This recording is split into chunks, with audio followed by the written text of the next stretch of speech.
¿Qué tal más? Puede ser reconocida por el sistema inmune. ¿Qué puede ser reconocido por el sistema inmune? Entonces, para tratar de comenzar con la vamos a llegar a la definición, es cualquier molécula proteica. ¿Sí? Es decir, es una proteína que va a estar presente en los microorganismos o agentes infecciosos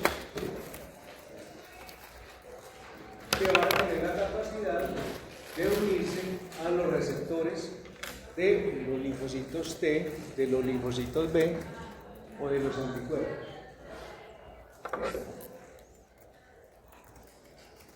Y adicionalmente puede inducir una activación de la respuesta inmune. Entonces, cuando un linfocito T se activa, este va a producir citoquinas u otras moléculas. Cuando un linfocito B se activa, va a producir anticuerpos. ¿Listo? Características de los antígenos, entonces, de naturaleza proteica, estimulan respuestas específicas y se producen diferentes tipos de respuestas. Entonces, producción de anticuerpos, producción de citoquinas y activación de linfocitos.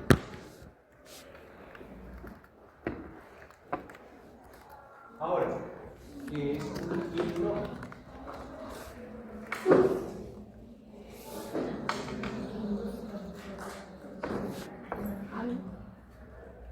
Entonces ahí sí es cualquier molécula de cualquier característica físico-química. Es decir, puede ser de naturaleza proteica, lipídica, carbohidrato, incluso ADN, que tiene la capacidad de inducir una respuesta inmunológica.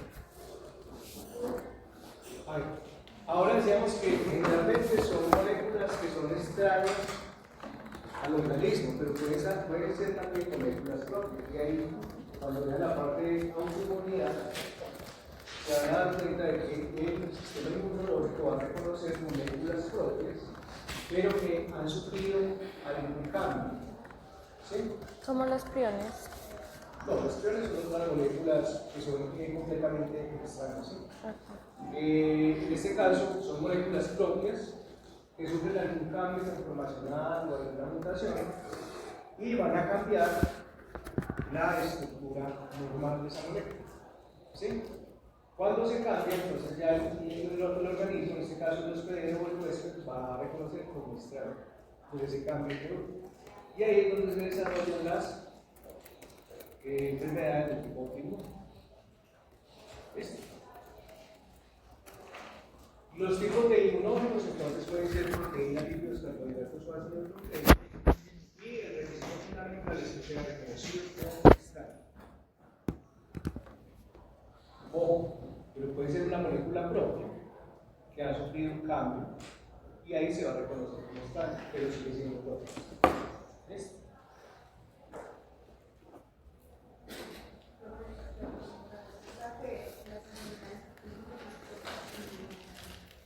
Son por inmunógenos o por antígenos, porque pueden ser proteínas propias que sufren algún cambio.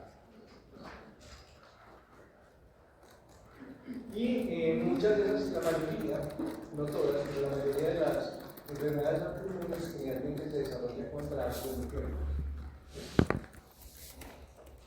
Y aquí tenemos otras dos definiciones, lo que es antigenicidad e inmunogenicidad.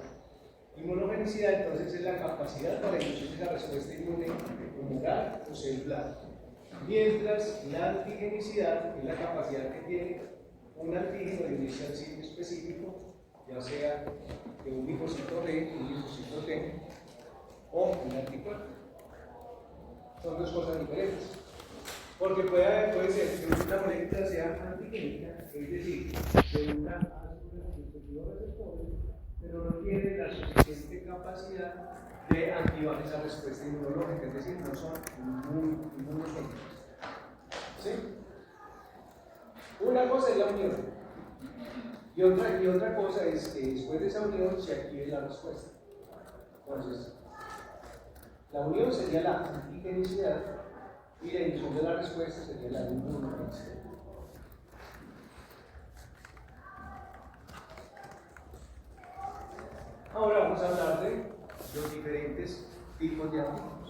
Entonces tenemos los autoantígenos, que son moléculas propias del organismo que sufren algún cambio, ¿sí? Y se van a reconocer como tales, desencadenando la respuesta autoinmune. Tenemos los haloantígenos, que están presentes en individuos de la misma especie, ¿sí? Pero que son genéticamente diferentes. Por ejemplo, nosotros, las moléculas o las proteínas que nosotros tenemos son haloantígenos cuando los comparamos entre dos individuos, ¿sí? Somos de la misma especie, pero diferentes genéticamente. Un ejemplo de ello es, por ejemplo, el complejo mayor de histocompatibilidad o el HLA, creo que le mencioné, es el que más se utiliza para definir cuándo un paciente puede ser trasplantado por un órgano, ¿sí? Que tiene que ser lo más semejante en cuanto al HLA. Pero siguen siendo haloantígenos. ¿Listo? Senoantígenos, entonces ya es cuando pertenecen o antígenos que vienen de especies completamente distintas. ¿Sí? Por ejemplo, el suero de caballo. El suero de caballo es completamente diferente al suero de humano. Y por ejemplo, debido a esas, antes cuando no se había estudiado muy bien la inmunología, cuando desarrollaban los antisueros ofídicos, los desarrollaban en equino, principalmente en caballo. Entonces, cuando una persona sufría un accidente ofídico, es decir, era mordido por una serpiente, y aplicaban el suero de caballo. Ese suero de caballo, es decir, utilizaban el veneno de la serpiente para inmunizar el caballo y para producir anticuerpos contra la toxina o contra el veneno de la serpiente. Y eso era lo que nos aplicaban a una persona, a un humano, que sufrió un accidente ofídico. ¿Qué pasaba? Este suero tiene diferentes moléculas, diferentes proteínas y desencadenaba una reacción adversa, una respuesta inmunológica en contra de ese suero. ¿Sí? Porque estas proteínas que habían allí eran completamente diferentes de las otras. ¿Sí? Específicos de especie. Son antígenos que están única y exclusivamente en una especie inmunológica. ¿Listo? De reacción cruzada. Entonces, hay algunos antígenos que comparten algunos organismos, algunas especies. Por ejemplo, a nivel de diagnóstico, hay muchas bacterias que comparten antígenos. ¿Sí? Dentro de las secuencias de algunas moléculas hay una secuencia de antígenos, valga la redundancia, que pueden ser compartidas entre diferentes bacterias. Eso es lo que llamamos antígenos de reacción cruzada. Y en el laboratorio, cuando generalmente se diseña una prueba, ya sea molecular, ya sea una prueba de inmunodiagnóstico para detectar antígenos o anticuerpos, para hacer diagnóstico de una bacteria o de un agente, lo primero que se tiene que ensayar es que no haya reacción cruzada, porque esa reacción cruzada nos disminuye la sensibilidad o la especificidad. ¿Cuál creen ustedes? La especificidad, porque no está siendo específico contra una bacteria en especial. ¿Listo? Tenemos los superantígenos, que son moléculas, generalmente son moléculas muy grandes, principalmente son moléculas de carbohidratos, que tienen una secuencia muy larga. ¿Sí? Y lo que hacen es que activan de manera inespecífica las células, ya sean linfocitos B o linfocitos T. Ahí voy a explicar.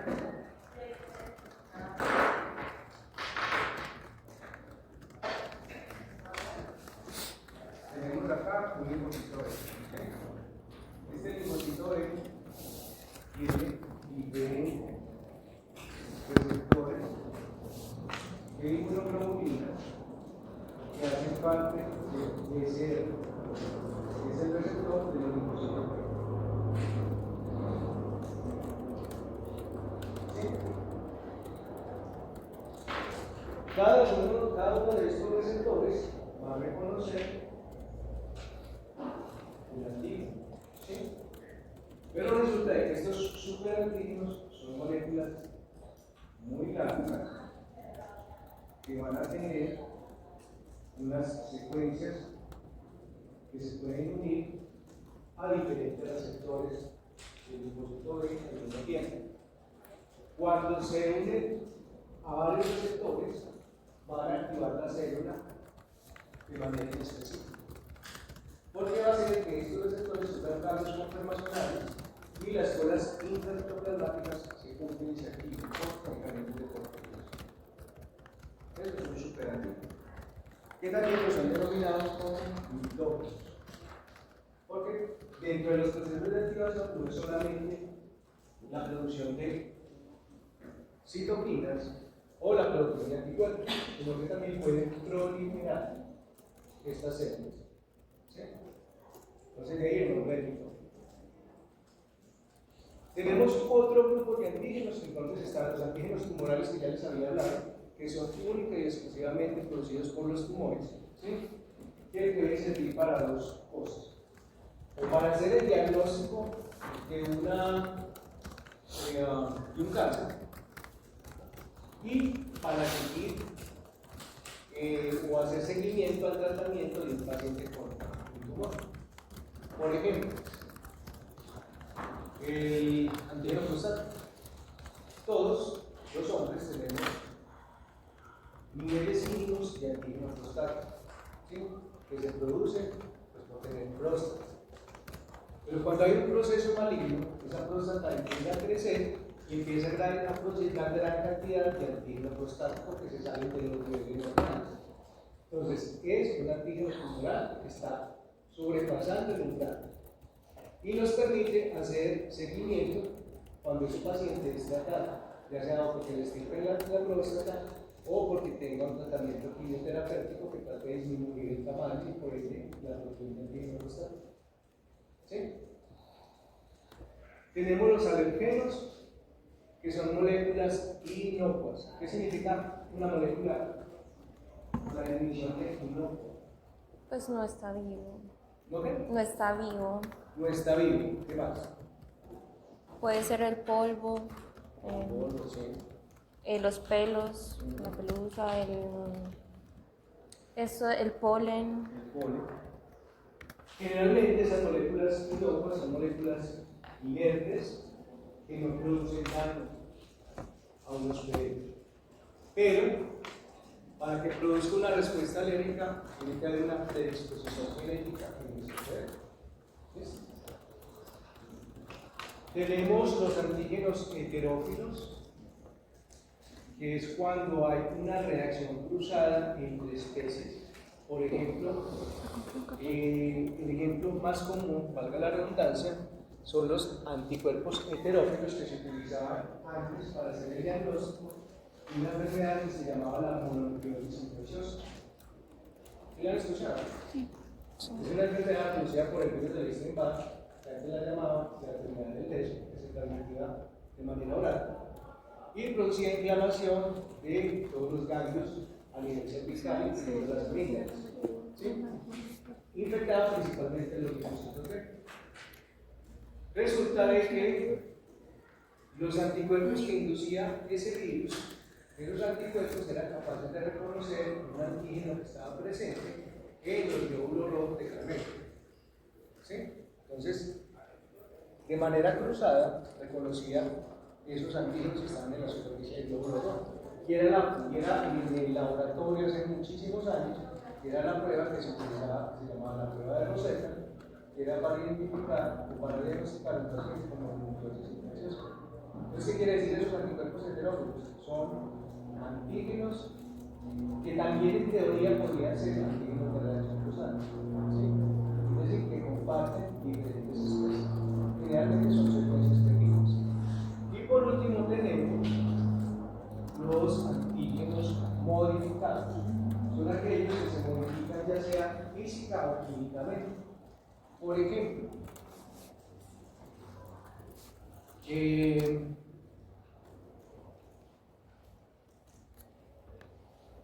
interna. ¿Sí? Recuerden, por ejemplo, que todos ustedes antes de salir a votar tienen que tener la vacuna del toxoide tetánico. ¿Qué es lo que aplican en esa vacuna? ¿La bacteria o lo que produce la bacteria? ¿Qué produce? Lo que produce la bacteria, que se llama toxoide tetánico. ¿Qué es el toxoide tetánico? Realmente se modifica por calor o por una química. Por calor, simplemente a altas temperaturas, esas toxinas se inactivan o químicamente utilizan compuestos, por ejemplo, para formaldehído que inactiva la toxina. ¿Sí? Una vez inactivando esa toxina, pues, la estamos modificando y es la que se utiliza para inducir una respuesta inmune. ¿Listo? Profe, ¿cuál es la diferencia entre las vacunas convencionales y las acelulares? Por ejemplo, la celular sería el toxoide tetánico porque estamos utilizando un producto de la bacteria. Y la celular, la convencional, para los que utilizamos principalmente la bacteria completa, pero inactivada. ¿Sí? Porque podemos utilizar partes o fracciones de esa célula. Como proteínas. Como proteínas, por ejemplo, el antígeno del virus de la hepatitis B. El antígeno es superficie. Por eso es que a nosotros nos vacunan, no nos vacunan con el virus completo, sino con el antígeno de superficie, que es una fracción o una parte de ese antígeno. Y están los antígenos recombinantes, que son los que se producen por ingeniería genética. ¿Sí? ¿Alguna pregunta hasta acá? Profe, yo quería preguntar en los inmunógenos, también entran los elementos pues, como metales, pues por ejemplo usted se comió un pescado y se comió, no sé, mercurio, ¿también entraría ahí? ¿O sería Realmente no actúa como un inmunógeno. Sí, es más un efecto químico que actúa directamente sobre las células, teniendo algún efecto en la biología de la célula. Pero no es Gracias. un inmunógeno como tal. Bueno, ¿alguna pregunta sacada? Entonces, el superantígeno son moléculas muy largas, generalmente son de origen tipo carbohidrato, que activan de manera inespecífica linfocitos T o linfocitos B. ¿Por qué? Porque como tienen muchas secuencias repetidas por ser tan largas, se van a unir al menos a 3 receptores al mismo tiempo. Cuando se unen a 2 o más receptores, activan las células de manera inespecífica. Entonces se utilizan como, por ejemplo, las lectinas o la cosanabalina, que es una lectina. Se utiliza mucho como controles positivos cuando uno hace ensayos a nivel de laboratorio para activar una célula. ¿Sí? Eso es, una molécula y una secuencia larga y secuencias repetidas. Adicionalmente, de acuerdo al procesamiento del antígeno, vamos a tener dos: los antígenos inmunodependientes y los antígenos inmunodependientes. Como su nombre lo indica, los timo-independientes son los que no necesitan la ayuda de los linfocitos T o la cooperación de los linfocitos T para que se produzca un anticuerpo específico. ¿Sí? Mientras que los timo-dependientes sí lo necesitan. Los timo-independientes tenemos aquí, por ejemplo, polisacáridos que activan directamente las células B, no generan memoria y producen principalmente inmunoglobulina tipo E. Y ahorita vamos a hablar de las inmunoglobulinas. Si ustedes miran acá, tenemos la célula B, que simplemente tenemos esa molécula, se une a 2 o más receptores y lo activa la linfocito B directamente para que me produzca anticuerpos. ¿Sí? Mientras que los timo-independientes tienen como 2 pasos o 2 procesos para que se me produzca el anticuerpo. ¿Sí?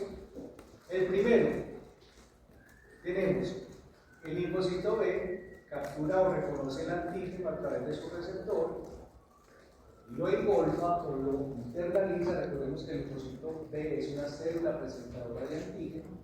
Toda célula presentadora de antígeno es fagocítica por excelencia. ¿Listo?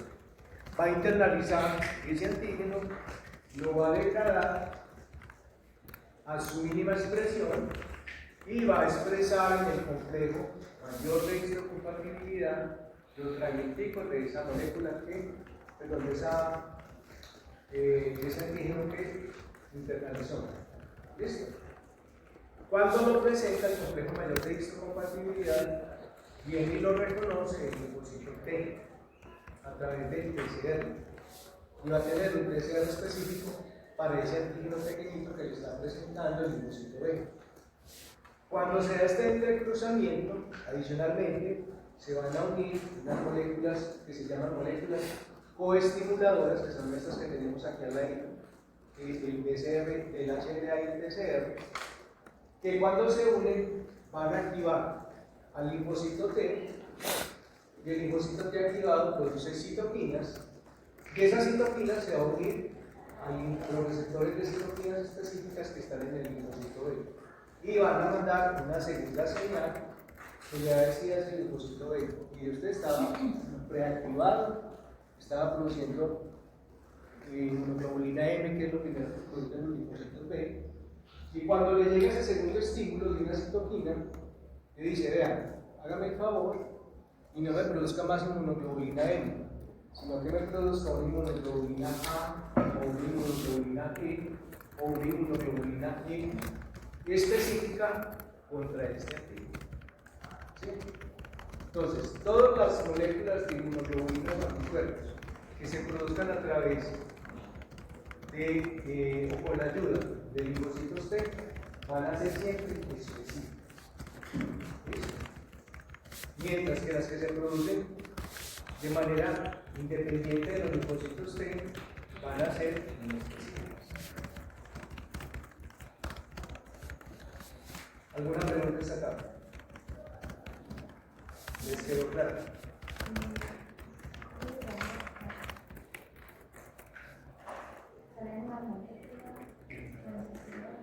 Coestimulador. Esto lo van a entender mejor cuando vean la clase de presentación antigénica.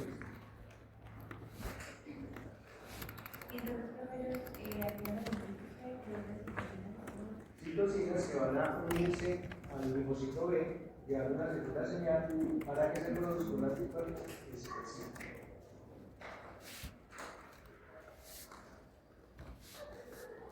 Bueno, ¿cuáles son los componentes de una célula?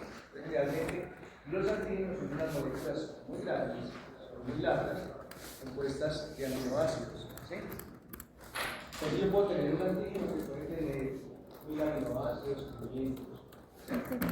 Como son tan grandes, ellas se tienen que fraccionar. Cuando se hace el procesamiento de esos antígenos en se de una célula presentadora de antígeno, generalmente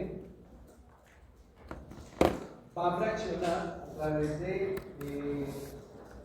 una estructura que se llama el proteasoma. Ese proteasoma lo que hace es captar esas proteínas que son grandes, por eso esas secuencias de antígenos que son grandes, y las pasan y las fragmentan en unos pedacitos más pequeños, que generalmente van a tener entre 5 a 7 aminoácidos, que son más específicos para los linfocitos B, o van a tener entre 8 a 15 aminoácidos, que son los que se van a unir principalmente al TCR. ¿Listo? Estos fragmentos los vamos a llamar epítopes. Entonces, el epítope es el fragmento que va a ser reconocible o por el linfocito B a través de su PCR, epítope, o a través del TCR del linfocito B.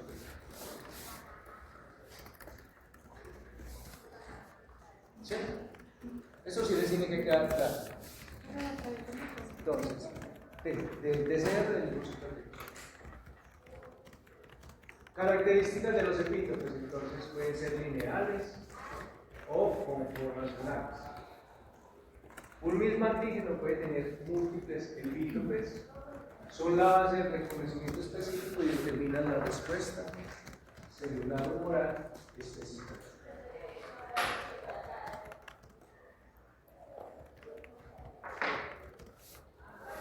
Miremos acá, tenemos una proteína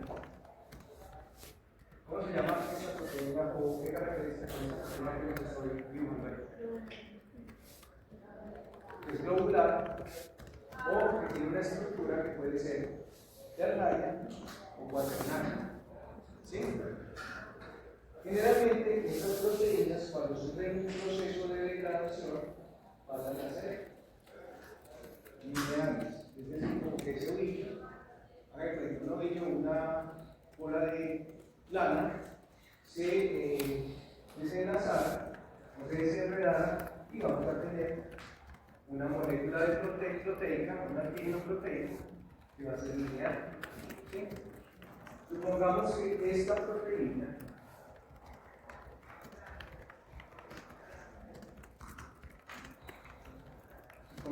esta proteína mide 1500, tiene 1500 aminoácidos. ¿Sí? Y es apenas una parte de esta proteína completa. ¿Sí? Esto es lo que vamos a llamar nosotros un antígeno. Ese antígeno es una porción de esta molécula, de esta proteína. ¿Hasta ahí vamos bien?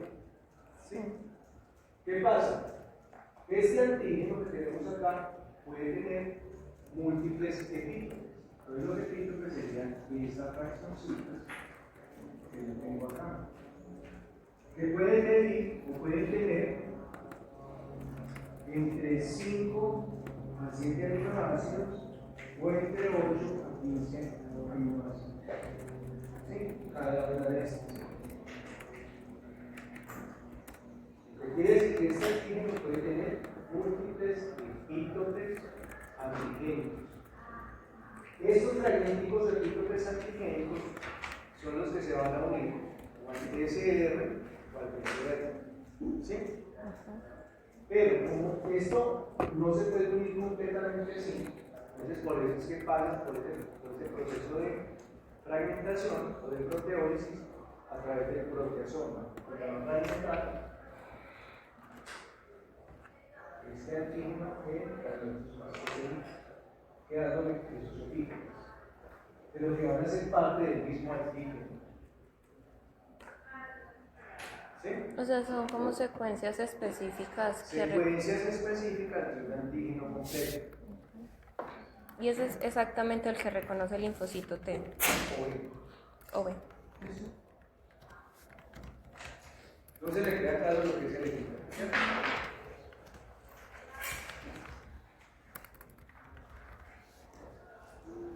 Ahora, factores del antígeno que influyen en la inmunogenicidad, es decir, ¿cuáles son esos factores que van a participar en que una molécula sea más inmunógena o no? Que me despierte una respuesta inmune más específica o menos específica, más robusta o menos robusta. ¿Sí? Y esta es la respuesta de la primera pregunta del quiz. Estos son los factores que van a influir en la inmunogenicidad.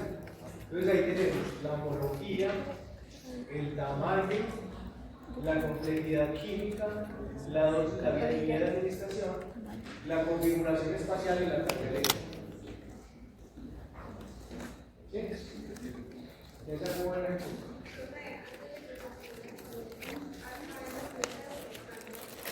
Del antígeno biológico.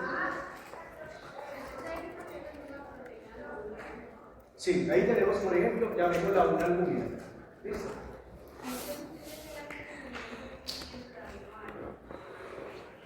Cuando se desdobla toda esta proteína, ese ovillo, vamos a tener un antígeno lineal. Recuerden que aquí, que es una característica importante que tienen las proteínas, que pueden ser, que es una configuración tridimensional, que puede ser ternaria o cuaternaria. Y eso va a depender de la cantidad de uniones que tenga, puentes de disulfuro, etc. ¿Era eso? Bueno, entonces, ¿a qué creen ustedes que hará referencia a la homología? Profe, si se parece a otra sustancia parecida al sistema inmune, como hacen algunos virus que son tan parecidos que el cuerpo como que, ay, dejémoslo pasar. Pero supongamos que tú eres el hospedero y la que va en la que se va a activar esa respuesta inmunológica. ¿Sí? ¿Qué tiene que ver la homología para que tú desencadenes una respuesta inmune robusta, específica? ¿Ah? Compatible. Cuando hablamos de compatibilidad, ¿qué quiere decir? Que lo pueda reconocer. Por ahí vamos. Profesor. Recuerda de lo que hablamos, de las características de origen de los antígenos. ¿Qué será más homólogo? ¿Un aloantígeno, un autoantígeno o un senoantígeno? Un autoantígeno, ¿cierto? Profe, sí, por ejemplo, si tiene es una bacteria, pues el peptidoglicano no lo va a reconocer. No le va a reconocer. No. Entonces, en este caso, la homología, para que se tenga en cuenta para inducir una respuesta inmunológica, esa molécula tiene que ser más o menos homóloga para que me produzca esa respuesta. Menos homóloga, ¿cierto? Porque entre más diferente me va a desencadenar esa respuesta inmune, porque va a ser más inmunogénica. Sí, va a ser más diferente a los antígenos propios. ¿Sí? Ahora, en cuanto al tamaño, ¿importa o no importa? Sí. ¿Sí? ¿Por qué?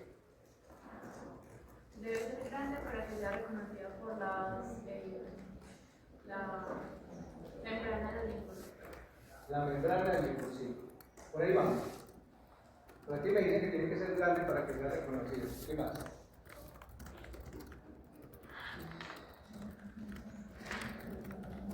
Tengo dos proteínas, ¿cierto?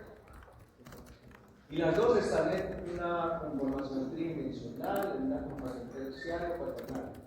Pero una me mide, o una tiene una secuencia de 2000 aminoácidos y otra tiene secuencia de 500 aminoácidos. ¿Cuál es más inmunógena y por qué?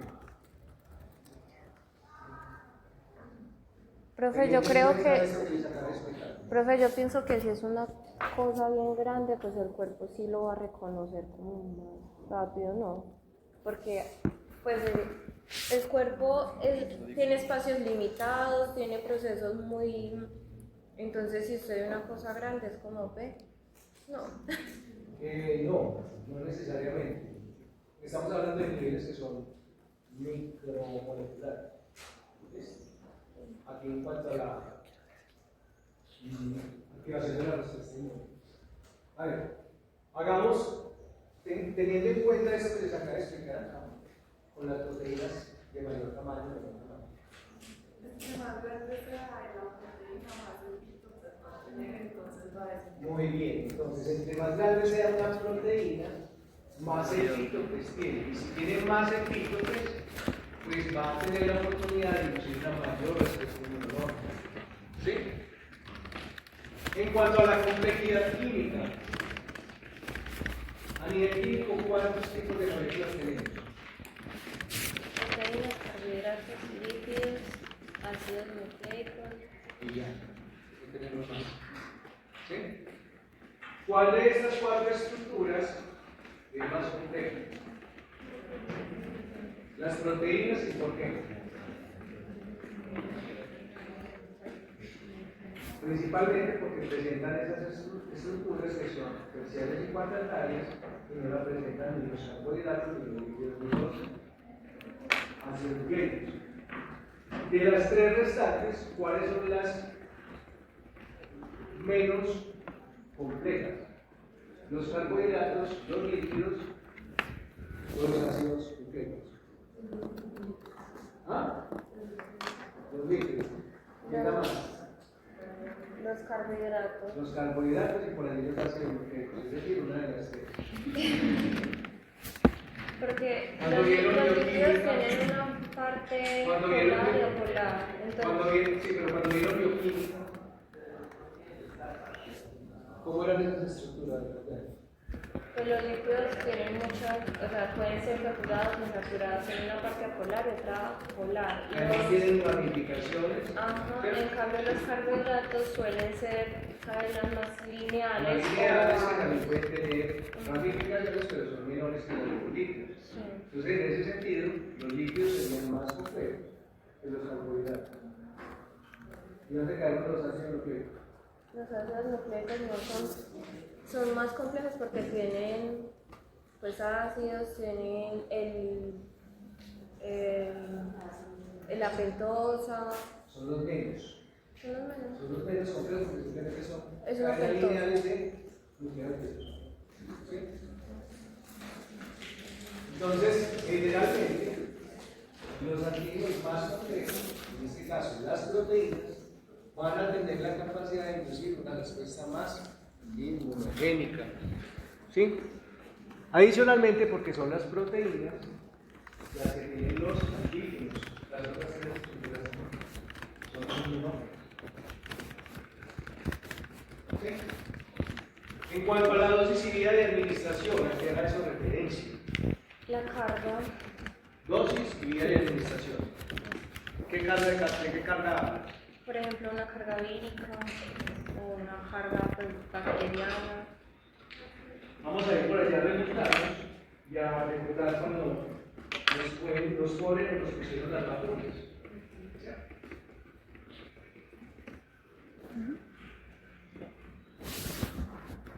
¿A quién le pusieron la vacuna de la fiebre amarilla?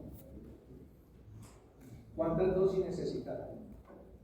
Bueno, pues se supone que es una por toda la vida. Una por toda la vida. Una solamente es capaz de inducir esa respuesta. ¿Y a quién le ha puesto la vacuna de la hepatitis B? ¿Cuántas dosis les ha puesto? Son ¿De como acuerdo al esquema? tres. ¿Por qué la fiebre amarilla es una? Pero para eso ¿Por no qué se puede hacer la la prueba. hepatitis B son Se tres? hace la prueba de la que tengo mi carga. La hepatitis B No sé tiene cuál es, tengo que verificar. varios serotipos, ¿no? No se le pone solamente Yo no las me acuerdo, yo me antígenos, tengo que hacer la prueba de la carga. Y no tienen requisitos. No tienen requisitos. ese es más como para el neumococo, Sí, tiene se va varios aplicando serotipos de la influenza. No sabe dónde está. Entonces, ¿por qué para que una vacuna sea efectiva? En unos casos ponen 3 y en otros casos Pero en ponen eso 1. simplemente Entonces, para no voy a completar registrar la la carga, pues yo he visto que a veces a uno para saber si le pusieron la vacuna le hacen un examen para hacerle como un recuento Lo que y determinan es anticuerpos específicos.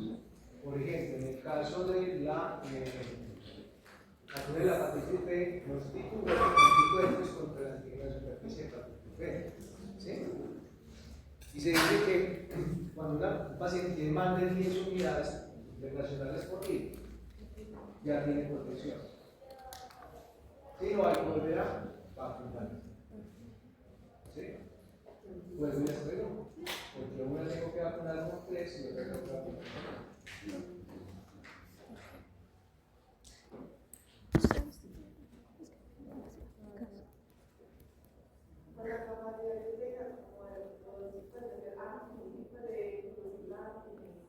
Y la inmunogenicidad, ¿cierto?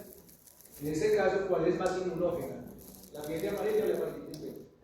fiebre amarilla. La fiebre amarilla. Entonces, cuando no se logra tener esa respuesta inmunológica que yo quiero, quiere decir, por ejemplo, tener esos anticuerpos, esos títulos de anticuerpos protectores, yo tengo que vacunar varias veces hasta obtener esa respuesta. ¿Sí? Entonces ahí, la dosis tiene que ver con la cantidad de ese antígeno. Entre más antígenos yo inoculo, voy a asegurar de tener una respuesta muy efectiva, específica. ¿Sí? Ahora, eso sería en cuanto a la dosis. La vía de administración. ¿Por dónde nos inoculan a nosotros o nos vacunan? ¿Y cuál creen ustedes que sea la mejor vía de inoculación para inducir una muy buena respuesta inmunológica? Teniendo en cuenta lo que el profesor Julián les explicó de células y tejidos. Profe, la típica es intramuscular. Ajá. Esa es la típica. Esa es la típica, porque es o sea, es más rápido, por así decirlo, que llegue al torrente sanguíneo y todo. O sea, que se haga un ¿Será que reconocimiento. la que está aquí en el músculo llega a torrente sanguíneo? No. Se queda ahí en el músculo. Sí. ¿Vale? Entonces llegan los antígenos. Entonces ahí lo que va a pasar es que Los van a anticuerpos. llegar las células dendríticas que hacen parte de esas células dendríticas que están en todos los tejidos, van a capturar ese antígeno que se inoculó, lo va a llevar a los ganglios linfáticos más cercanos y va a hacer la presentación antigénica para que se produzcan linfocitos 20 en memoria. ¿Sí? Ahora, ¿qué otras vías de inoculación de antígenos hay? También está la nasal, La nasal. sino que no me ha tocado, pero sé Entonces que ahí lo que existe. hacen es que las mucosas, recuerda que yo les expliqué qué características tienen las mucosas, también hay células dendríticas que van a capturar esos antígenos que les estoy inoculando en aerosol y los va a llevar a los ganglios linfáticos más cercanos para hacer su presentación antigénica. Entonces ya tenemos dos vías, intramuscular y la nasal. ¿Qué pasa si a ustedes no les tocó, pero les voy a preguntar a sus papás, que había una vacuna que eran unas goticas que se echaban sublinguales, que era el de la polio? ¿Sí? Como la polio ya en teoría se erradicó, por eso ya no se vacuna. Entonces, ¿por qué, por ejemplo, pues la polio me la colocan aquí en la sublingual y es tan efectiva como la que me colocan en una vacuna contra la gripe amarilla muscular y me protege? Profe, la absorción. Absorbe muy rápido y la Ujú. produce una glucosa, exacto, con mucha cantidad de células dendríticas. Ahora, ¿qué pasa si yo cojo un antígeno y se lo doy oral? ¿Qué creen ustedes que pasará con ese antígeno? Profe, no lo va a degradar el ácido. Muy bien, lo degradan los ácidos del estómago. ¿Sí? Entonces, como se degrada el antígeno, va a tener antígeno central. ¿Qué pasa si yo ese antígeno lo inoculo directamente en la sangre? Intravenoso. Intramuscular, la nasal. ¿Por qué?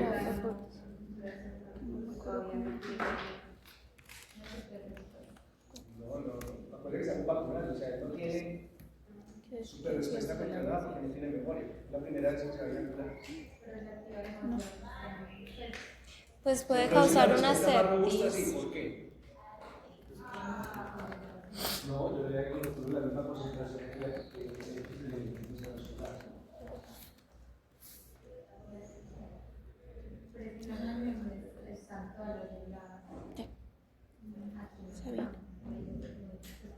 Le he hecho beta sabina. Si vas a ver cuál es el órgano donde se da la presentación antigénica. En ningún lado. O sea, porque se va a ir por todo el torrente sanguíneo, ¿Por dónde se filtra la sangre? capilares, ¿Los capilares de qué? del hígado, ¿Y de qué más? de los riñones. Los riñones ya simplemente van y se eliminan por la orina.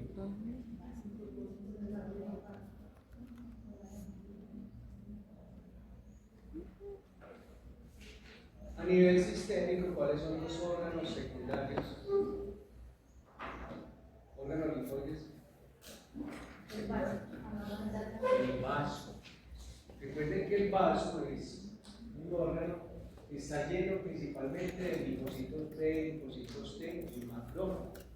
Entonces allí se va a dar también la presentación antigénica de una manera más rápida, pero también puede desencadenar una respuesta mucho más muy específica porque se va a superactivar ese órgano.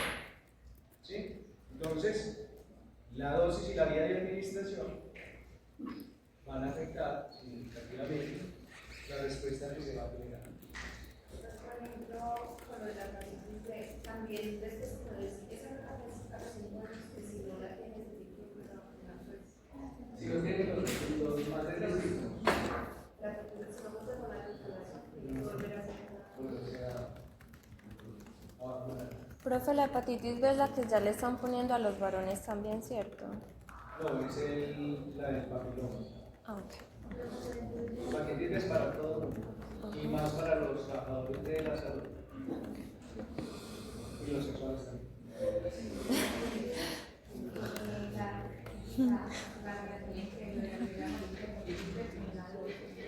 ¿Quiénes son los niños? ¿Dónde es que se ven los cursos?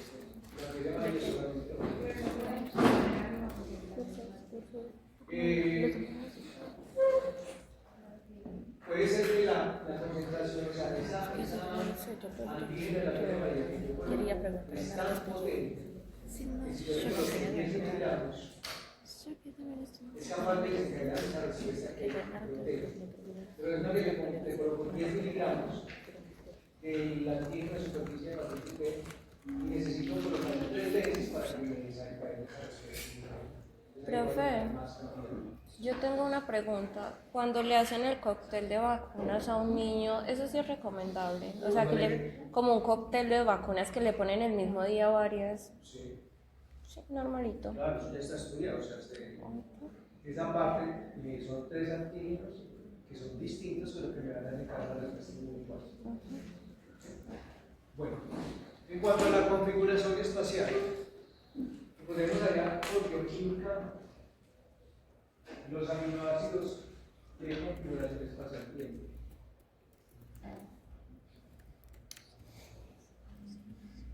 Puede que yo les dije que me va a aplicar todo. Profe, pues primero son tridimensionales. Histología, biología molecular, biología normal. Primeramente son pues tridimensionales, no son lineales como Aminoácidos. son una pentosa, no, ¿Qué es una pentosa? un ciclo, o sea que es plana, Es una molécula que tiene 5 carbohidratos. Entonces esa. Hablando de aminoácidos. Ah, ok. Y un extremo 14.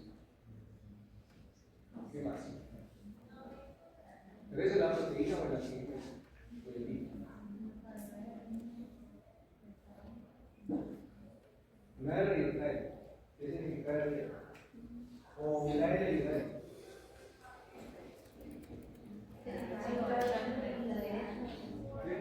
Los antígenos pueden ser los aminoácidos.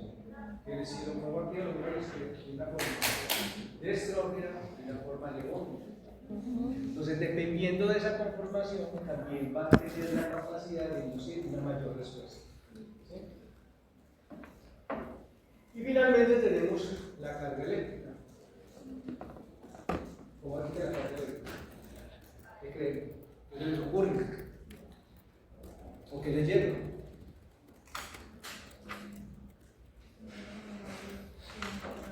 Vienen cargados también. ¿Y cómo vienen cargados? Apolares. Cargados de electricidad.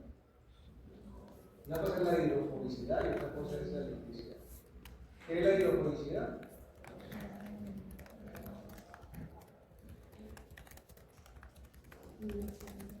Hidrofobicidad. Que Odia la hidro. pues que no puede. No se disuelven en el agua. ¿Listo? Eso tiene que ver más con cuando yo miro la naturaleza y dónde voy a disolver yo, o qué solución puede ser esa antígena para que me quede bien. Una solución muy uniforme. ¿Sí? Pero cuando hablo de la carga eléctrica, Profe, si es ácido o básico, es porque ahí hay carga. sí, pero ¿quién la carga? Protones. ¿Los protones o los hidrogeniones? ¿Y aquí esta carga quién la da? Lípidos, los lípidos pueden estar. Pues cuando yo quiero el anticuerpo es positivo, está cargado positivamente o está cargado negativamente. ¿Sí? O puede ser neutro. Sí. ¿Cuál de estos tres creen ustedes que tiene menor inmunogenicidad? ¿El que está cargado positivamente, el que está cargado negativamente o el que está cargado de manera, o el que no está cargado, que es neutro? No sé. El que no está cargado. ¿Quién está de acuerdo con la compañera?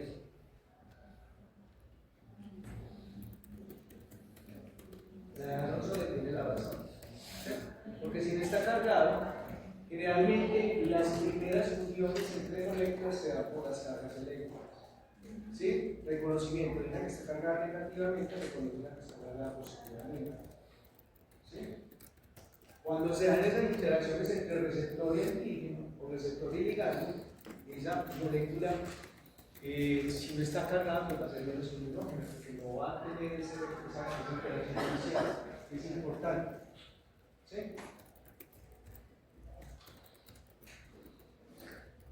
Entonces ahí la carga también es importante. Esa es la respuesta al primer punto de fuerza. ¿Alguna pregunta hasta ahora?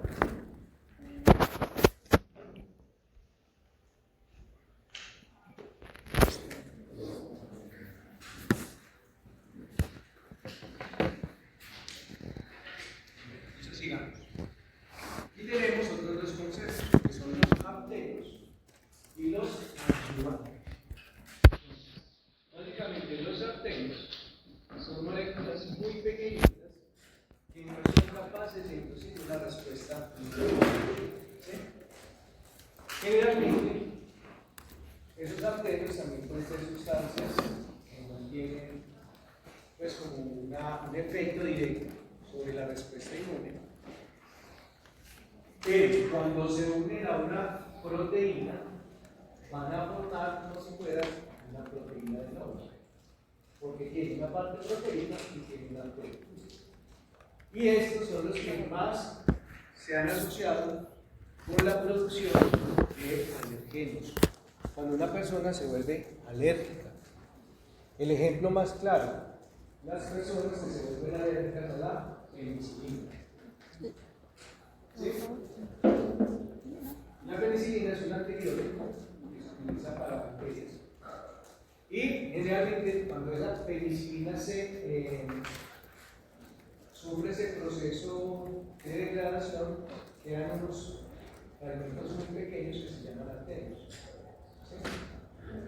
Esos arterios, no recuerdo el nombre de este momento, el nombre específico de la penicilina, se une directamente a proteínas que son portadoras, por ejemplo la albúmina. Entonces, cuando se une ese apteno de la penicilina con la albúmina, van a formar como si fuera una molécula nueva. ¿Sí? Y esa es la que me va a desencadenar a mí como que me va a sensibilizar y va a inducir una respuesta alérgica. ¿Sí? Pero no es por la albúmina, porque la albúmina es propia, sino por el apteno que hace parte de la degradación de la penicilina. ¿Listo? Los adyuvantes, por el contrario, generalmente eran unas sustancias o son unas sustancias que se utilizan para hacer como un boost, como aumentar esa respuesta inmunológica. ¿Sí?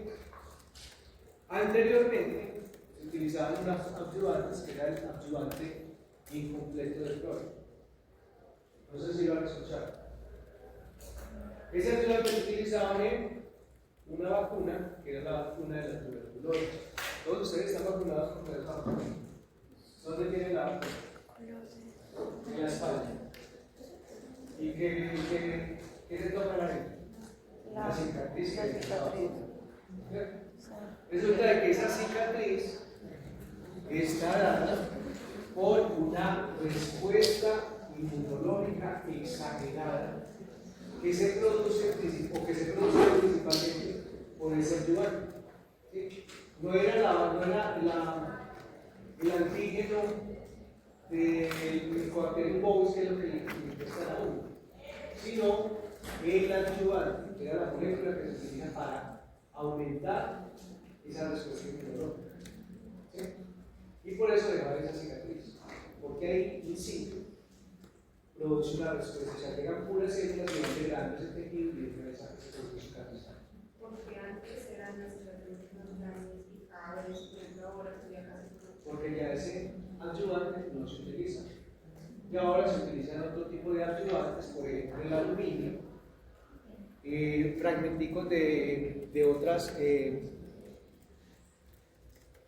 bacterias. De hecho, inclusive hasta el LPS también se está utilizando como un adyuvante. ¿Por qué? Porque es muy estimulante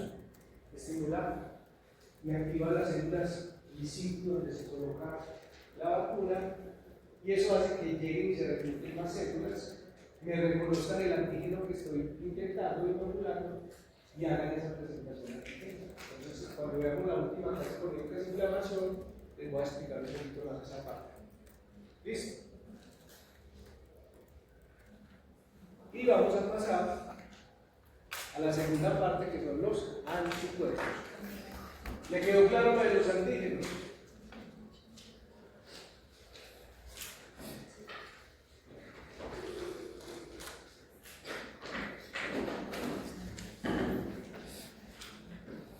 Entonces, ¿qué es un anticuerpo? Profe, son las células que se encargan de la respuesta inmunitaria. Son las células que se cargan de la respuesta inmunitaria. No. ¿Qué es un anticuerpo o una inmunoglobulina? Proteínas producidas por los proteínas.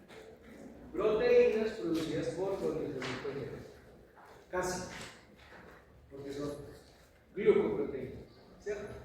Generalmente los anticuerpos o inmunoglobulinas son unas moléculas glucoproteicas en su composición mayoritaria con proteínas. Son unos tetrapéptidos, es decir, están compuestas por 4 cadenas peptídicas y van a formar entonces inmunoglobulina y van a ser producidas por las células plasmáticas. ¿Cuál es la diferencia entre una célula plasmática y una linfocito B? ¿Entre una célula plasmática y qué? Y un linfocito B. La naturaleza. ¿Ah?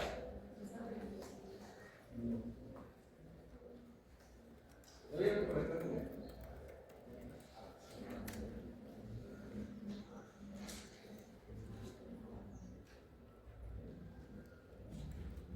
Una célula plasmática es el mismo linfocito B, pero activado. El mismo linfocito B activado. ¿Listo? Y adicionalmente, estas inmunoglobulinas o anticuerpos tienen la capacidad de reconocer antígenos de una manera específica. Tienen la composición, varía entre un 82 a un 95% de proteínas y un 4 o un 18% de carbohidratos. Y esa composición va a depender del tipo de inmunoglobulina. ¿Sí? Miremos entonces. Estas son las características fundamentales. Tienen especificidad para un antígeno determinado, tienen una diversidad estructural bastante alta, es decir, existen millones de variantes, tienen diferentes funciones y tienen una producción regular según las necesidades del sistema inmunológico.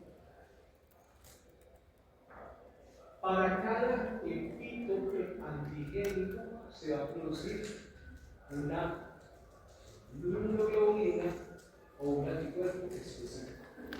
¿Sí? Entonces, un antígeno que tiene, por ejemplo, 20 epítopes, se puede llegar a producir 20 inmunoglobulinas, cada una específica para uno de esos epítopes de ese antígeno. Por eso, nosotros tenemos millones de inmunoglobulinas que van a reconocer los millones de antígenos con los cuales nos hemos estado entrenando, hemos estado reconociendo a lo largo de la vida. ¿Sí? ¿Me repite eso, por favor? Para cada epítope antigénico hay una inmunoglobulina específica.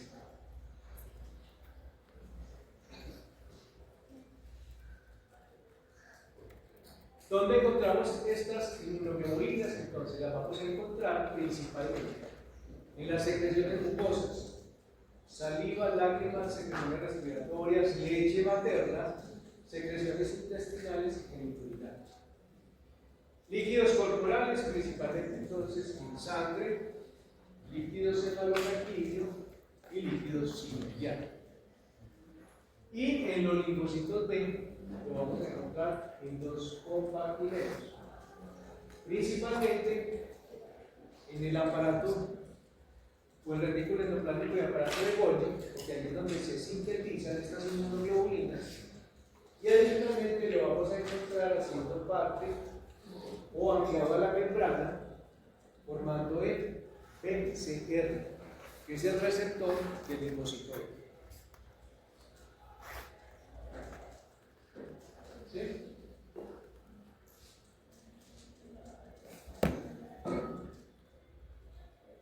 Y dependiendo del tipo de inmunoglobulina, se va a encontrar más o menos en cada uno de estos compartimentos.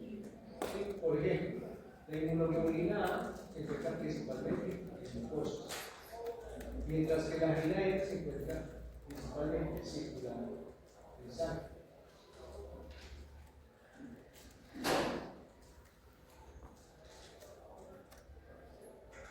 ¿Una pregunta acá?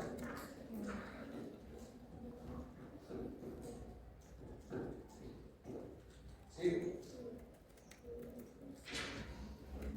Y están los mecanismos efectores de las inmunoglobulinas. Aquí está la respuesta a la segunda pregunta de quiz. ¿Quién la contestó? Bien.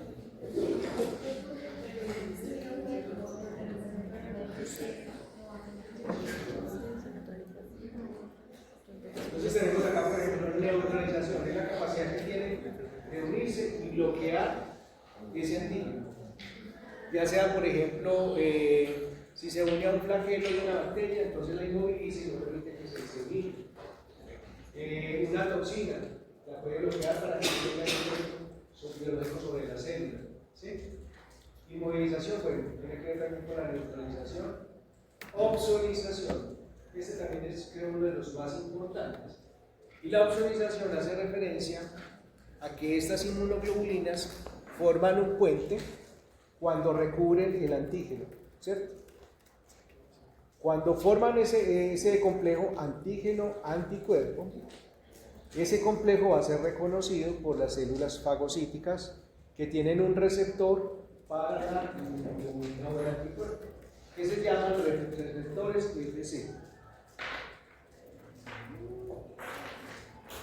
Nuevamente, tenemos un macrófago, y ese macrófago tiene unos receptores que se llaman los receptores IFC. ¿Sí? Y tenemos la inmunoglobulina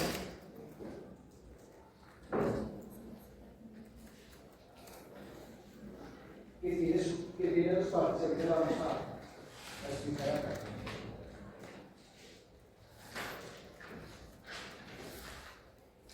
Esta es una molécula de inmunoglobulina. Esta mitad se llama fracción FC. Y esta de aquí arriba se llama fracción SPA. ¿Listo? Entonces, esta fracción FC, esta colita de la Y, es la que se va a unir al receptor FC de las células fagocíticas. ¿Sí? Pero resulta de que esta inmunoglobulina está reconociendo una bacteria. ¿Sí? Entonces aquí está formando el complejo antígeno, que es la bacteria, anticuerpos. Queda libre la colita de FC, que es la que se va a unir al receptor FC. ¿Sí? Cuando se une, lo fagocita y empieza a degradar la bacteria al interior de esa célula. ¿Sí? Lo que está haciendo este anticuerpo es un puente entre la célula fagocítica y la bacteria negativa. Esto es lo que se llama opsonización.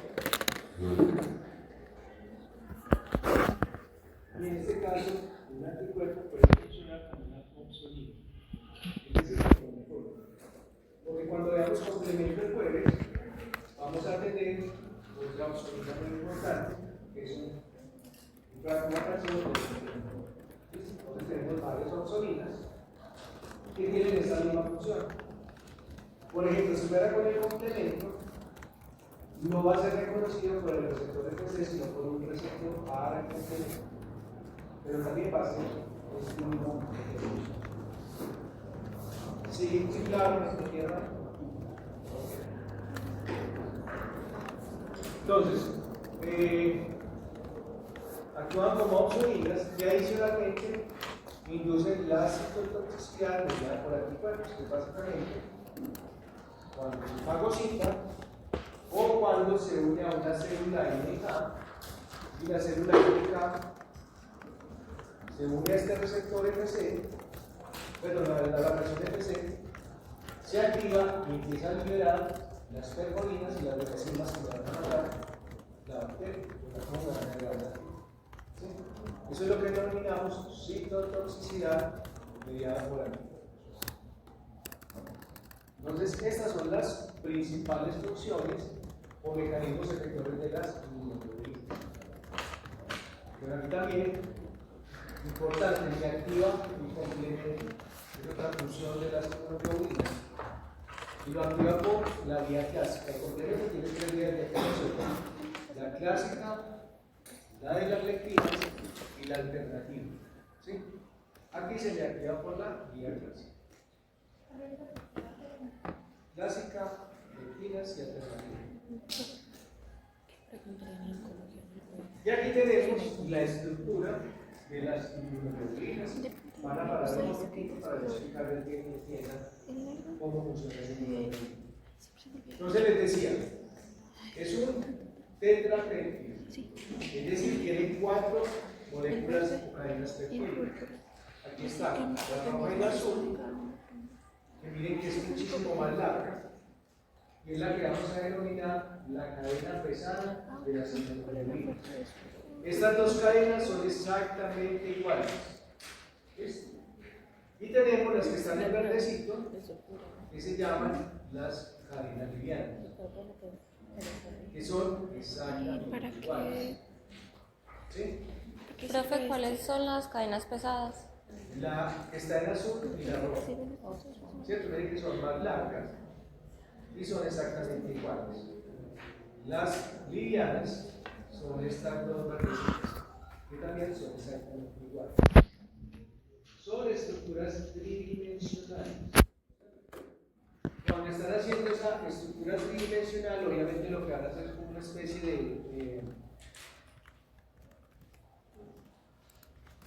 de cambio, ¿cierto? Como conformacional, y se van a formar estos bucles que vemos acá, que son como esas que se llaman, las llaman mucho regiones tipo inmunoglobulina, que son como unas regiones en bucles redondas, que se da porque la proteína tiene unos puentes disulfuro, y lo que hacen es como que se unen acá esos puentes disulfuro y la proteína como que se incorpora. ¿Sí? Esos buclecitos son los que se llaman tipo inmunoglobulina, que lo presentan en muchísimos receptores en las inmunoglobulinas. Cada uno de estos bucles lo vamos a denominar dominio. ¿Listo?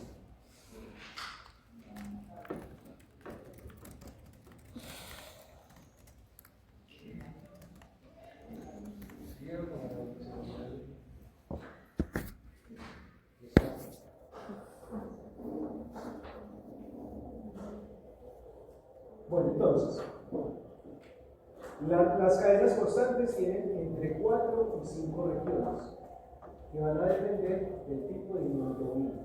¿Sí? Las cadenas pesadas tienen 4 o 5 regiones o dominios, que son estos buclecitos que van a ver acá.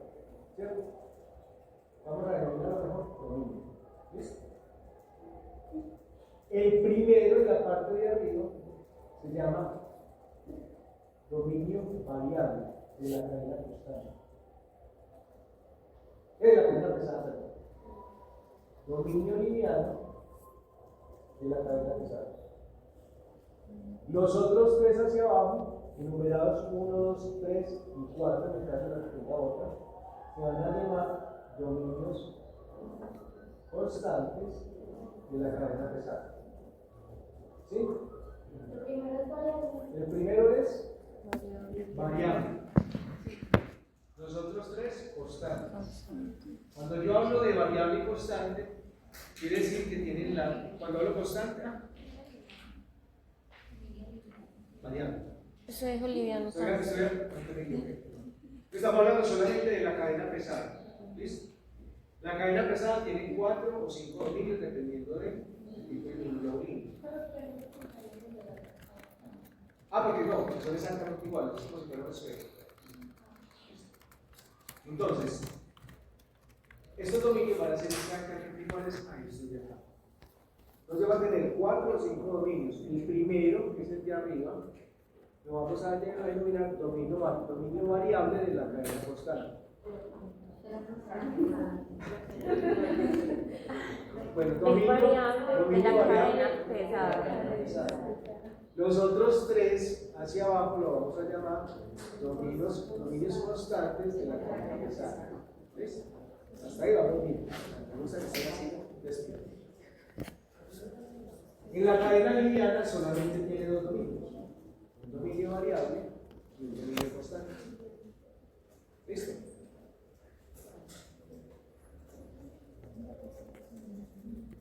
Estos dos primeros dominios de la cadena pesada con los dos dominios de la cadena liviana son los que me van a formar la reacción o la región FA. ¿Sí? Los dos primeros dominios de la cadena pesada y los dos dominios de la cadena liviana son los que me van a formar la región FA. ¿Sí? Entonces, un anticuerpo o una inmunoglobulina va a tener dos regiones FA, que son estas dos de arriba. ¿Sí? Adicionalmente, vamos bajando y vamos a encontrar una secuencia de aminoácidos entre el primer dominio constante de la cadena pesada con el segundo dominio. Esa secuencia de aminoácidos la vamos a llamar la bisagra. ¿Qué hace una bisagra? Literalmente. Se mueve. Le da movilidad. Entonces, básicamente, supongan que yo soy una inmunoglobulina. Mis dos brazos son las regiones FA. FA aquí, FA acá. Y están unidas con esta otra parte de la cadena pesada. Y estas partes que es el hombro es como si fuera la bisagra. ¿Sí? Entonces, ¿qué puede hacer una inmunoglobulina con sus reacciones FA? Puede hacer esto. ¿Cierto? Eso permite la bisagra, darle movimiento a las regiones FA. Esas dos regiones FA, específicamente en la parte de arriba, son las que me van a permitir reconocer el epítope antigénico o el antígeno de una manera específica. ¿Sí? Entonces, una inmunoglobulina puede reconocer dos epítopes exactamente iguales. Tienen que ser de misma naturaleza. Tiene que ser el mismo tipo, tiene que ser exactamente igual. Y puede ser de una bacteria que tiene ese tipo de repetido o de otras bacterias. Pero la bisagra está formada ¿por qué? Por una secuencia de aminoácidos. Entonces, tenemos acá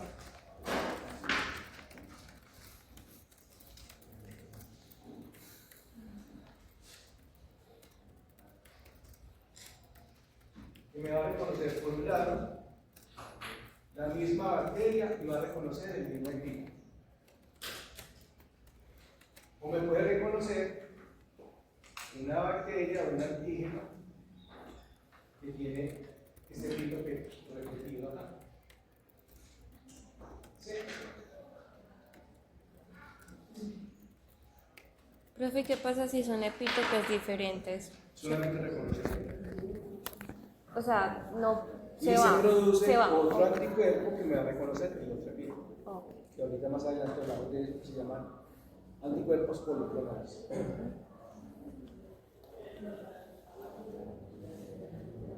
Bueno, entonces tenemos que las últimas dos regiones, los mínimos constantes de la cadena pesada, son las que me van a formar lo que llamamos la región EPC, o lo que se llama fragmento cristalizado. Adicionalmente, estas cadenas van a estar unidas por puentes de sulfuro. ¿Sí? Adicionalmente, va a tener unas cadenas de carbohidratos que se van a unir principalmente a esta región EPC. Y esas cadenas de carbohidratos que hacen parte del 4 a 6% de la constitución de la inmunoglobulina, la función que tienen esos carbohidratos es proteger las proteínas o los anticuerpos de la degradación por enzimas. ¿Cierto? Degradación para que no se me vayan a degradar fácilmente, puede ser en un ambiente. en el medio, pues donde hayan enzimas que traten de degradar. como una cápsula. No, es simplemente, sí, es como si fuera una cubiertica de azúcar. Sí, tal cual. A ver qué más tenemos: cadenas pesadas, cadenas ligeras, la fracción de el conocimiento del antígeno, la reacción de C. Bueno, y aquí al final tenemos la otra. Entonces, mira, que la porción se relaciona con el antígeno. Esta región es constante, tanto la primera región constante de la cadena pesada como la región constante de la cadena liviana, facilitan también estabilizar las reacciones con el antígeno.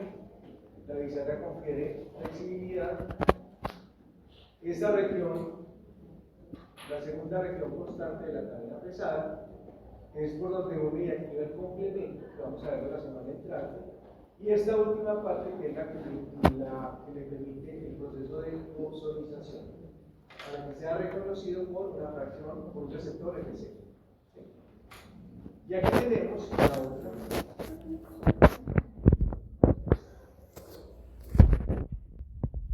Y aquí tenemos la otra, que es la que tiene un núcleo adicional, que principalmente corresponde a inmunoglobulina M de membrana o inmunoglobulina M.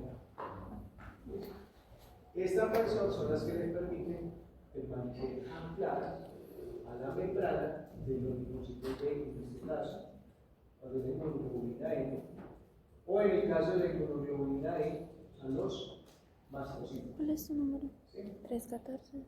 Cuando hago la inflamación, vamos a ver la importancia de esto. 19, 6. ¿Alguna pregunta hasta acá? 7. Sigamos. Ay, a ver. Entonces vamos a ver las clases de inmunoglobulinas. Entonces son 5, que son inmunoglobulina A, D, E, T y M. Y se les dio el nombre porque se encontraron en unas cadenas, la cadena de los genes, que codifican para la cadena alfa, delta, epsilon, gamma y mu. Y ahí los nombres de A, D, E, y M.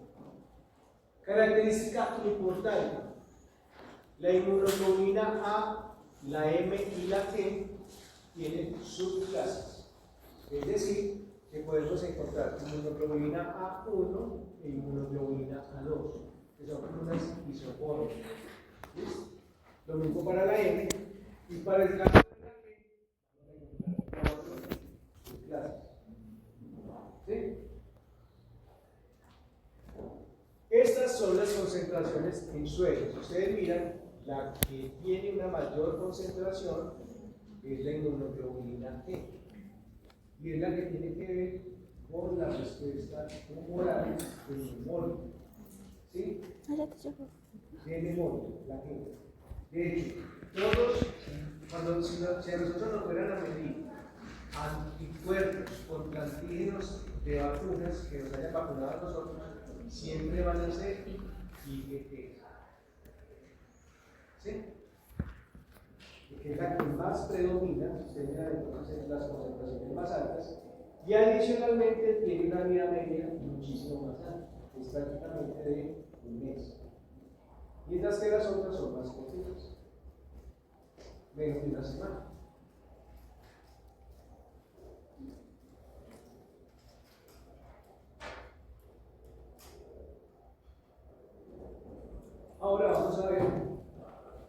características de cada una de esas inmunoglobulinas. Entonces tenemos la inmunoglobulina T, que es la más importante en cuanto a la memoria, ¿sí? Corresponde al 85% del total de las 5 clases de inmunoglobulinas. La vida media más larga y las principales funciones son producidas contra bacterias gram negativas, virus, toxinas. Es la única que atraviesa la placenta, ¿sí?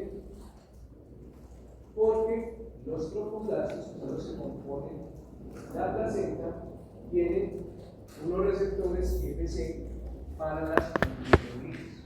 Entonces, es la única inmunoglobulina que me va a atravesar la placenta, las otras no.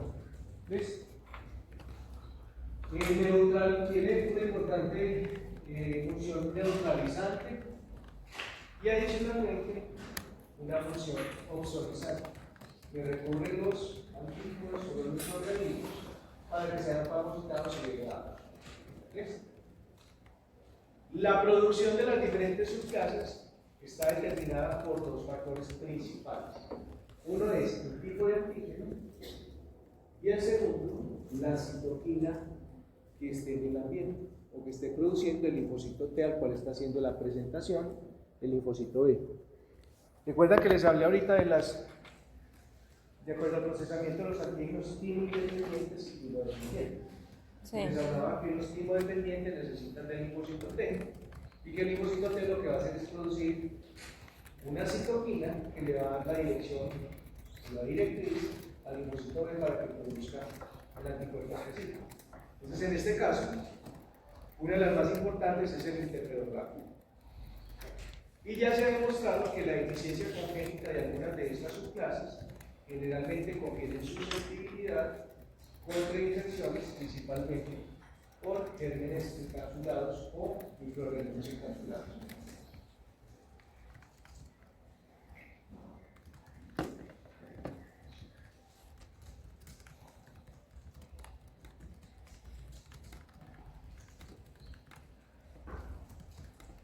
Tenemos la otra, que es la inmunoglobulina G, que se considera la primera línea de defensa porque es la primera inmunoglobulina que se produce en un proceso infeccioso. Es inespecífica porque se produce de manera inmediata, ¿sí? Y tiene una característica muy interesante y es que la podemos encontrar en 2 formas: una forma monomérica o una forma pentamétrica. Esa forma pentamétrica son 5 moléculas de inmunoglobulina que están unidas por una proteína que se llama la cadena J, que es de unión, ¿sí? Que une estas 5 moléculas. Y es la forma que generalmente se encuentra circulando, ¿sí? Es la más común. El 90% de las inmunoglobulinas M se encuentran en forma pentamérica en circulación. ¿Sí? Características funcionales, principalmente contra polisacáridos y bacterias gram positivas.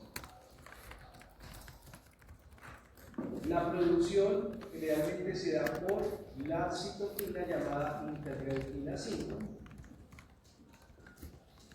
Dentro de todas, es la más potente para activar el complemento por la vía clásica, y que vamos a ver en la próxima clase por qué. Y como les decía, es la primera inmunoglobulina que aparece.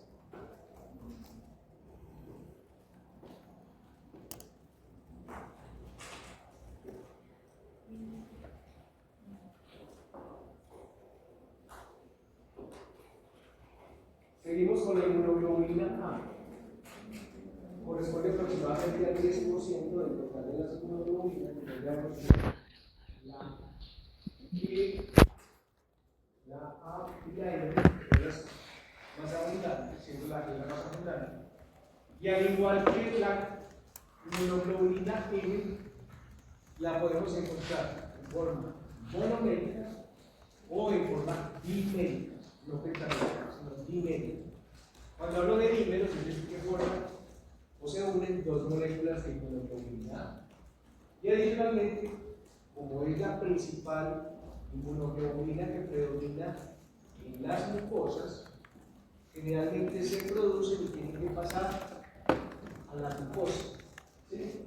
Es decir, se producen en los ganglios linfáticos o se producen en circulación, pero pasan a la mucosa.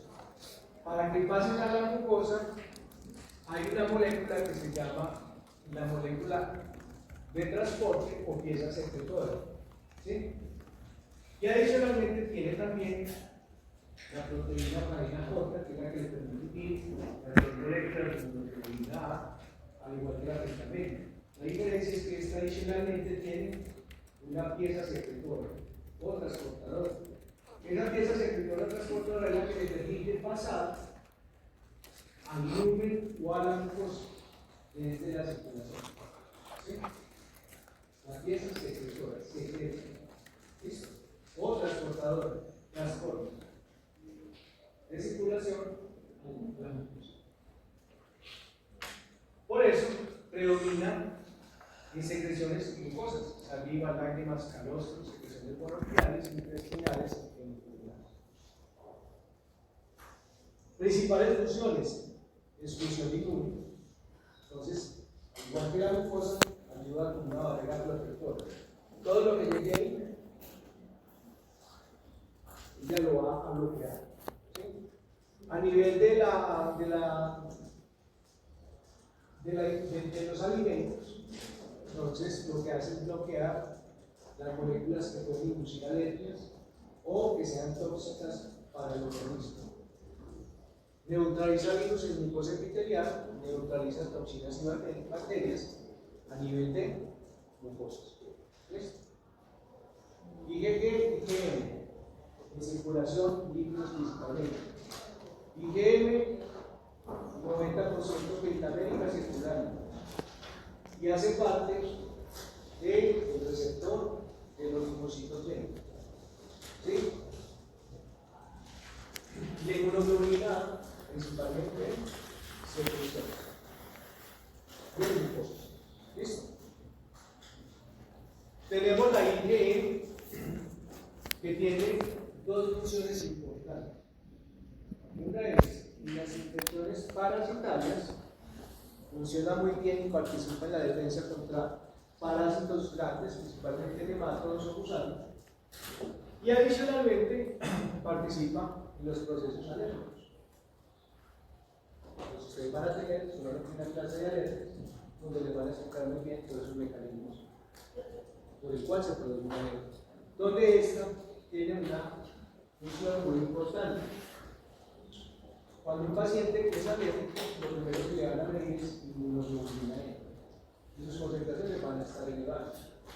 ¿Sí?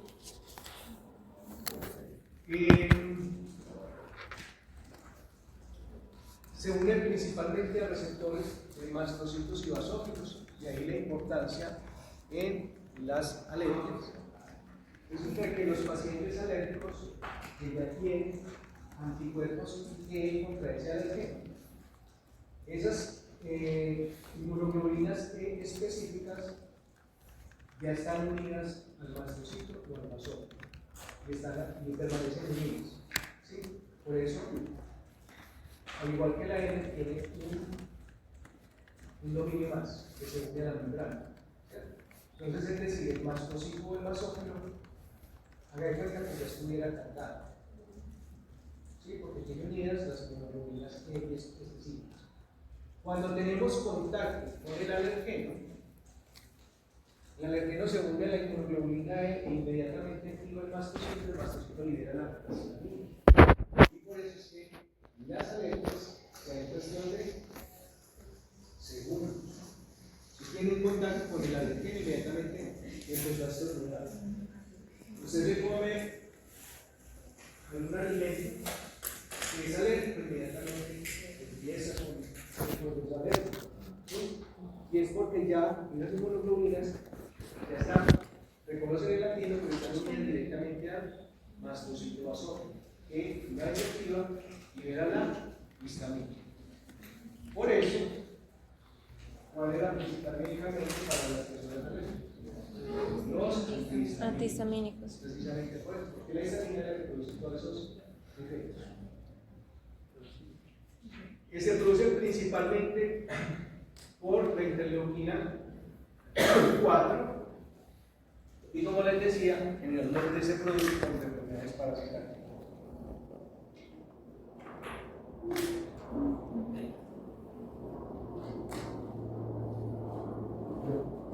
¿Alguna pregunta está acá?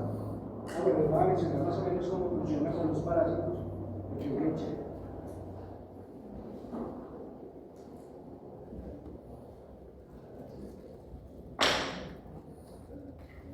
Entonces tenemos un parásito que se denomina principalmente con humanos. ¿Sí? Supongamos que ese nematodo está en el intestino. Entonces, ¿qué va a hacer el mononucleoide? Va a llegar, se va a unir al parásito y van a llegar los eosinófilos, ¿cierto? Y se une a la inmunoglobulina, pero se une a la parte de C de las inmunoglobulinas por el receptor de C. Estos eosinófilos tienen en sus glándulos unas enzimas, unas proteínas que se llama la proteína básica mayor. ¿Sí? Esa proteína básica mayor lo que hace es que se vierte al exterior y sobre el tejido, sobre la cutícula del gusanito, empieza a formar como unos poritos, porque le empieza a degradar. Entonces van a llegar los neutrófilos, entran al interior del gusanito, liberan todo ese contenido y empiezan a matar ese nematodo, y adicionalmente empieza a aumentar el peristaltismo, producción de proteína diabética. Esa sería la inmunoglobulina E, y tenemos la inmunoglobulina E, que es la menos estudiada, la que no se le conoce muy bien esa función. Se encuentran en bajas concentraciones, como les decía, no se conoce muy bien la función biológica, un área de torre, pero se asume que está presente en la membrana de los linfocitos B maduros, mientras que los linfocitos B inmaduros no está presente. Teniendo eso en cuenta, parece que tiene que ver más con nuestros procesos de tolerancia inmunológica cuando se están desarrollando la inmunidad, la respuesta inmune. Básicamente es lo que se tiene o lo que se sabe de la inmunoglobulina. ¿Alguna pregunta hasta acá? A ver, terminando. Entonces vamos a hablar de los isotipos de inmunoglobulina. ¿Cierto? Entonces, esos isotipos, iso quiere decir miembros de la misma especie. Entonces, los humanos tenemos la misma inmunoglobulina G. ¿Sí? Todos tenemos la misma inmunoglobulina G. Y ese isotipo está dado por una secuencia de aminoácidos que son exactamente iguales, pero que se encuentran en las regiones constantes de las cadenas pesadas y en la región constante de la cadena lineal. ¿Sí? Tenemos la misma secuencia de aminoácidos, y esa misma secuencia nos permite decir que tenemos la misma inmunoglobulina G de especie. ¿Sí? Los ratones, los conejos, los caballos también tienen inmunoglobulina G, pero esa secuencia es completamente diferente a la de nosotros. Ahora,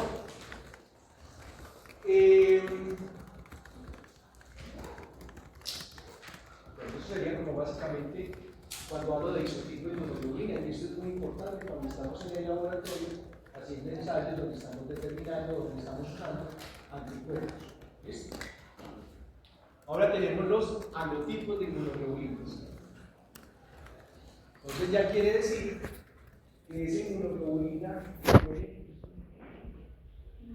y meta, con inmunoglobulina de Natalia, a pesar de que son un isotipo de IgG que difiere. Entonces son alotipos. Ya vamos de lo macro a lo micro. Entonces aquí estamos en un paso intermedio que serían los alotipos. Esos alotipos son, o básicamente son, secuencias que están también en las regiones constantes, pero son secuencias que difieren entre ellas. Entonces una secuencia de ella que está en la región constante es diferente de la región de medio. Eso hace que sea un alotipo. Y resulta de que esa secuencia sirve las leyes mendelianas. El nombre de las leyes mendelianas es una referencia a nivel genético. O las leyes de Mendel. Las tres. ¿Ah? Las tres. ¿Las tres qué? Leyes. Bueno, una de las tres. Cruce de híbrido. Ahí. Generalmente la mitad viene del papá y la mitad viene de la mamá. Esa secuencia, ¿cierto? Entonces, por eso, inclusive antes de que viniera el amo y la biología molecular, cuando se hacían las pruebas de paternidad era a través de determinar los alotipos de inmunoglobulinas. Porque esa secuencia, la mitad tenía que venir del papá, ¿cierto? Entonces ahí hacían ese tipo de pruebas. También se utilizaban para compatibilidad en trasplantes, medicina forense, estudios demográficos. ¿Listo? Y ahora vamos para los idiotipos. Entonces, los idiotipos, ya hablamos de que la inmunoglobulina 1 de Jimena, que me reconoce solamente un epítope antigénico, es decir, es una única inmunoglobulina dentro de todas las inmunoglobulinas que tiene. Y es porque tiene una secuencia de aminoácidos que están presentes solamente en las regiones variables, tanto de la cadena pesada como de la cadena constante. Idiotipo hace que una molécula de inmunoglobulina sea única. Y esa identidad única se la da una secuencia de aminoácidos que está presente única y exclusivamente en ese inmunoglobulina y se encuentran en las regiones variables tanto de la cadena constante como de la cadena pesada.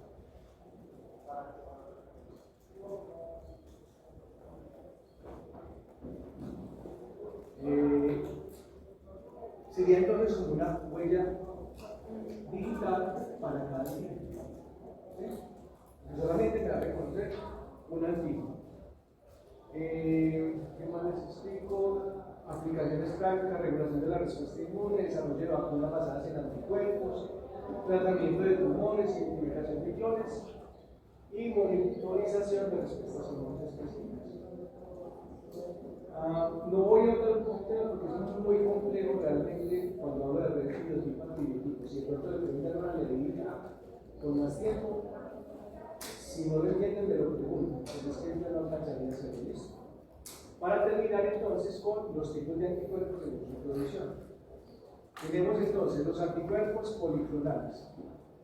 Un anticuerpo policlonal es un anticuerpo que se produce por diferentes tipos de linfocitos B. Lo voy a llamar así.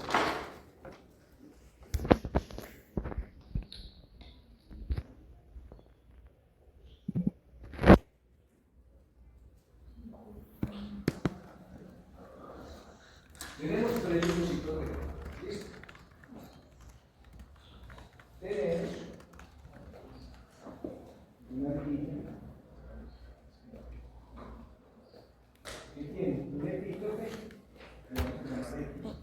un epítope que vamos a llamar C, un epítope que vamos a llamar C. Pero sigue siendo el mismo tipo. ¿Listo? Resulta de que este linfocito B me va a producir un anticuerpo contra este epítope este me va a producir un anticuerpo contra este proteína, y este me va a producir un anticuerpo contra este proteína.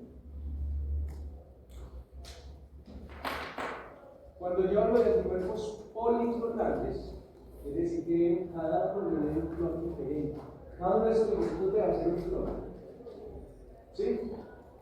Cuando él se reactiva, se nos vuelve un linfocito de memoria, se van a producir cientos de linfocitos B que son exactamente iguales, pero solamente le van a producir esa única inmunoglobulina contra ese único otro que hay. Nuestra respuesta es tan amplia que este antígeno puede desencadenar diferentes anticuerpos que vienen de diferentes linfocitos B contra el mismo antígeno, que me reconocen diferentes orígenes. ¿Sí? Esto es lo que yo hablo de un anticuerpo policlonal. ¿Sí? ¿Sí?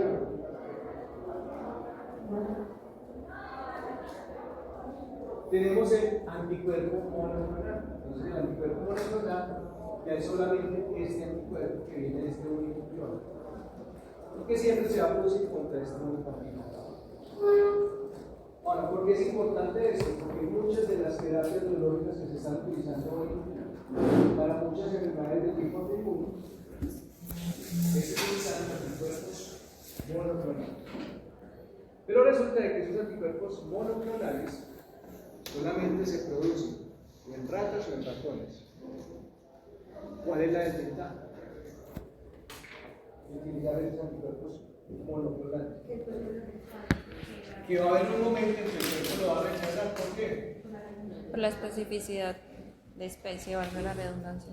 Básicamente porque son antígenos que no son homólogos, que no son antígenos que van a recaer en la especie. Para esto, ya la ciencia ha avanzado bastante y se están haciendo lo que son los anticuerpos quiméricos. ¿Recuerdan lo que es una quimera? La mitología. Sí, es un animal que se supone que no existe. Pero por la mitología. O sea, como ¿Qué es que una quimera? Que nos... Es un animal se que ve no que existe, no se pero ve. que es un animal que no existe, pero que es quimérico. Ajá. Por la mitología. ¿Qué Las característica quimeras. tiene ese animal? Que son como muy inestables, que no se ven. Generalmente el que tenía una combinación de humano con parte de un animal, ¿sí? Que tenía cuerpo de hombre pero cabeza de animal o al revés, cuerpo de animal y Era como cabeza de de hombre. león o mujer. Porque podía tener varias cabezas, etc. Eso era una quimera. Eso es lo que se está haciendo ahorita. Por ingeniería genética se están creando anticuerpos quiméricos donde solamente esta regioncita chiquita, ¿sí? Que es la que te va a reconocer el antígeno específico, es la que hace el proviene del ratón. Pero esta otra parte más grande, que son las cadenas constantes, pero las cadenas pesadas o las cadenas constantes, tanto de la cadena pesada como de la liviana, provienen de humanos, de secuencias humanas. Entonces hacen la quimera. Cuerpo humano y la cabecita del ratón, porque viene del ratón. Entonces los anticuerpos quiméricos que están produciendo ahorita evitan que el cuerpo al final, con tratamientos hasta de cortillas, al final no realizar estos anticuerpos que están siendo utilizados para bloquear cierto tipo de moléculas. Una pregunta está clara. No, interesante, estaba en cronología del texto. Entonces, recuerden que después vamos a ver conferencia. No les sea la conferencia profesional, sino que la discusión encargada de este primer módulo.